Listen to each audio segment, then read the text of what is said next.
निमिषे निमिषक्षेत्रे ऋषयाः सौनकादय सत्रं स्वर्गाय लोकाय सहस्र सममासत।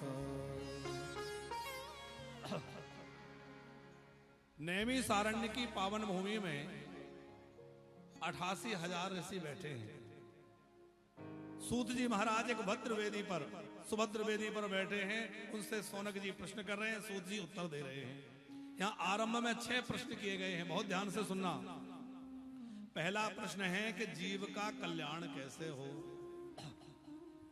दूसरा प्रश्न है कि शास्त्रों का सार क्या है, क्योंकि आयु थोड़ी है, शास्त्र बहुत सारे हैं। अब इतने शास्त्रों को पढ़ना, उनको समझना, फिर उनमें तात्पर्य क्या है, इस बात का ठीक से समझ पाना बहुत मुश्किल है।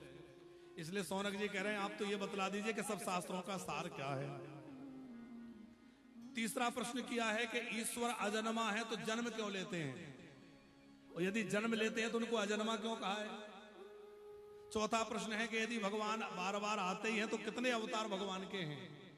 पांचवा प्रश्न है कि जीवन का लक्ष्य क्या है, और छठवां प्रश्न है कि कलयुग में धर्म किसके आश्रय में रहता है।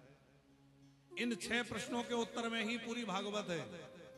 अब आगे आप प्रश्न भूल जाएंगे, इसलिए संक्षिप्त उत्तर आपको यहां दे देते हैं। पहला प्रश्न क्या है, जीव का कल्याण कैसे हो।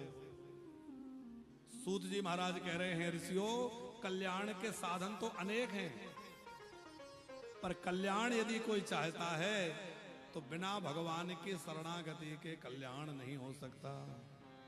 हृदय से ये मान लें कि भगवान हमारे हैं और हम भगवान के हैं। जो भगवान को अपना मान लेगा उसका कल्याण सुनिश्चित है। दूसरा, शास्त्रों का सार क्या है। शास्त्र तो बहुत सारे हैं, पर सब शास्त्रों को पढ़िए तो सब शास्त्रों का एक ही निचोड़ है कि भगवान के भजन में लग जाओ। बिना भजन किए कल्याण होना संभव नहीं है, है?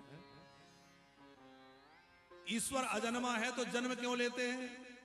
बोले ईश्वर के जन्म के अनेक हेतु हैं। भगवान क्यों आते हैं, इदमित्यम कह जाता न सोई, ये नहीं कहा जा सकता कि भगवान इसीलिए आते हैं। पर भगवान के अवतार का यदि कोई विशेष प्रयोजन है तो वो है अपने भक्तों पर कृपा करना। बहुत सरल भाषा में आपको समझा रहे हैं। जब छोटा बच्चा खेलने गया है, छोटा सा बच्चा घर में हो, खेलने गया, खेलते खेलते चोट लग जाए और रोने लगे बच्चा, और माँ अपने घर की छत पर है, ऊपर से देखे कि बच्चे को चोट लग गई है, रक्त बह रहा है, बच्चा रो रहा है, तो माँ ये नहीं कहती कि ऊपर आ जा, बल्कि माँ रोता हुआ देख के नीचे दौड़ के पहुंच जाती है, उठा के गोद में ले लेती है। क्या हो गया तुझे।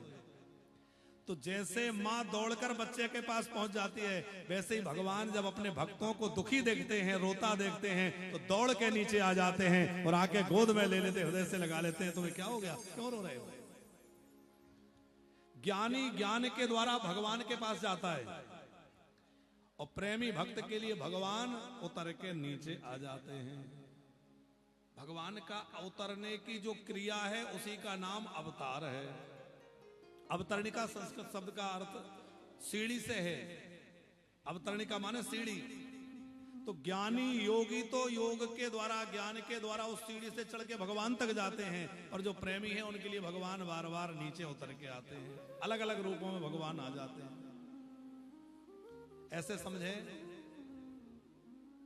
एक कुएं में कोई गिर गया। अब कुएं में कोई गिर गया तो दूसरे व्यक्ति ने देखा कि अरे ये कुएं में पड़ा है, तो उसको निकालने के लिए वो व्यक्ति अपनी इच्छा से कुएं में रस्सी बांध के उतरा। अब बाकी लोग जो आए वो देख रहे हैं कुएं में 2 लोग गिरे हैं, पर गिरे 2 नहीं है। कितने गिरे हैं, एक गिरा है, दूसरा उतर के गया है गिरे हुए को निकालने के लिए। तो इस संसार सागर में भी, संसार कूप में भी, भवकूप में 2 हैं, एक जीवात्मा और दूसरा है परमात्मा। जीवात्मा अपने कर्म बंधनों में पड़ के संसार में गिर गया, और परमात्मा अपनी इच्छा से आते हैं। निज इच्छा निर्मित तनु अपनी इच्छा से अवतार लेकर आते हैं। क्यों? बोले हम गिरे हुओं को निकालने के लिए भगवान आते हैं। केवल और केवल भक्तों के प्रेम के अधीन होकर के। भगवान तो प्रेम के अधीन है। कितना प्रेम के अधीन है भगवान। आप देखिए, राम जी जब वन में गए, कितने ऋषि मुनि भगवान के आतिथ्य के लिए तैयार बैठे थे। भगवान हमारी कुटिया में आएंगे, राम जी हमारी कुटिया में आएंगे। पर राम जी कहां पहुंचे? राम जी सबरी के आश्रम में पहुंच गए, सबरी की कुटिया में पहुंच गए। और इतना ही नहीं, बार बार राम जी सबरी के प्रेम, सबरी के बेर, सबरी की उस मिलन की चर्चा जगह जगह करते हैं। प्रेम निभाना तो केवल परमात्मा जानते हैं।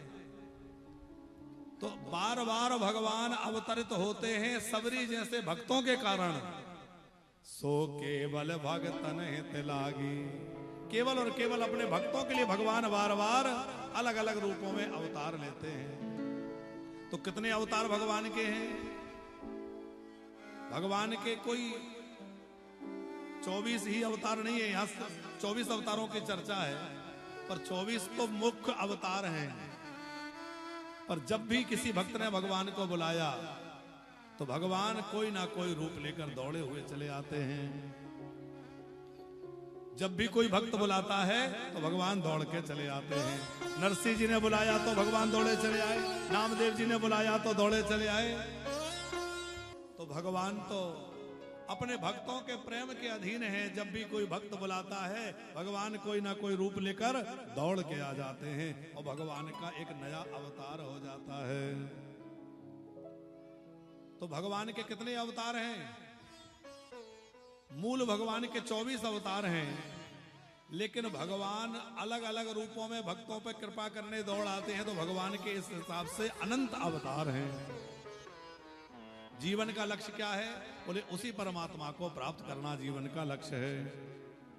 धर्मम किम शरणम गतः। भागवत के आश्रय में धर्म रहता है कलयुग में। कि सबई पुंसाम परो धर्मो यथो भक्ति रदोक्षजे। अहैतुक प्रतिहता व्ययात्मा संप्रसीदति।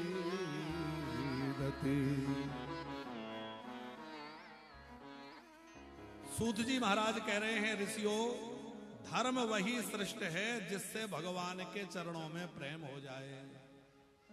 हम खूब तीर्थ यात्राएं कर रहे हैं, पर उन तीर्थ यात्राओं के द्वारा हमें भगवत प्रेम प्राप्त नहीं हो रहा तो हमारी यात्राएं सफल नहीं है। हम खूब व्रत कर रहे हैं, लेकिन व्रत के बाद भी हमें भगवान की भक्ति नहीं मिल रही तो हमारे व्रत भी अभी सफल नहीं है। तीर्थ करना, व्रत करना, यज्ञ करना, ये सब साधन कब सफल हैं? जब भगवान का प्रेम मिल जाए। और प्रेम भी कैसा? 2 शर्त यहां सूत जी रख रहे हैं। अहेतुक प्रतिहता।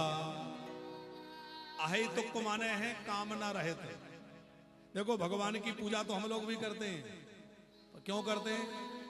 हे भगवान हमारे घर में सुख संपत्ति आ जाए, हे भगवान हमारी विपत्ति मिट जाए, यही सब मांगते हैं कि नहीं?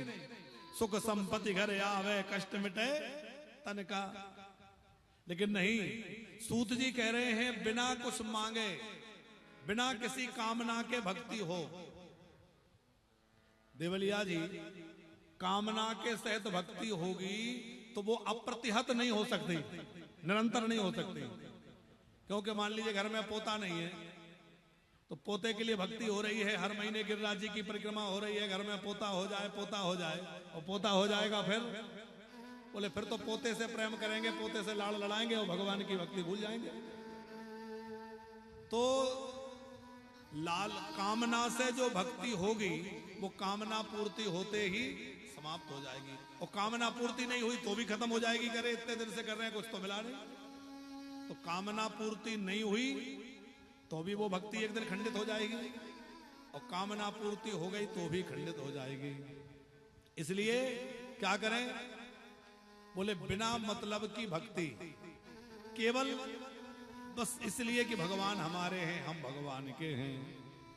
यदि ऐसा प्रेम नहीं हुआ तो सूत जी महाराज कह रहे हैं धर्मानुष्ठितः पुंसाम् विश्वक्सेन कथा सुया नोत्पाद्य जदरतिं श्रम एवै केवलम्। अनेक धर्मों के पालन के बाद भी यदि भगवान से प्रेम नहीं हुआ तो फिर हमारी भक्ति सफल नहीं हुई, फिर हमारी वो पूजा सफल नहीं हुई, केवल श्रम ही श्रम रह गया।